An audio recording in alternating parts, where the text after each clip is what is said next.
ଦେଖନ୍ତୁ ଏହି ଫୁଲଟିକୁ। ଦେଖିଲେ ତ ଏହି ଫୁଲକୁ?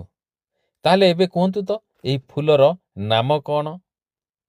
ପ୍ରିୟ ଦର୍ଶକ ବନ୍ଧୁ, ଏହି ଗଛର ଫୁଲର ବି ବହୁତ ଔଷଧୀୟ ଗୁଣ ରହିଛି। ଏହି ଗଛର ପତ୍ରକୁ ପାଣିରେ ସିଝାଇ ସେହି ପାଣିକୁ ନବଜନ୍ମିତ ଶିଶୁକୁ ପ୍ରାୟ 13 ଦିନ କିମ୍ବା 21 ଦିନରେ ନିହାତି ଗାଧୋଉଥିବାର ଦୃଶ୍ୟ ଆପଣମାନେ ଦେଖିଥିବେ, ଆଉ ମୁଁ ମଧ୍ୟ ଦେଖିଛି। ଆଉ ମୋର ମନେ ହେଉଛି ଏହି ପତ୍ରର ପାଣିରେ ମୁଁ ବି ବହୁତ ଥର ଗାଧୋଇଥିବି। ତେବେ ଆପଣମାନେ ଏବେ ଜାଣିଲେ ଏହା କେଉଁ ଗଛ ଆଉ ଏହି ଫୁଲ କେଉଁ ଗଛର ଫୁଲ? ଏହି ଗଛର ନାମ କ'ଣ?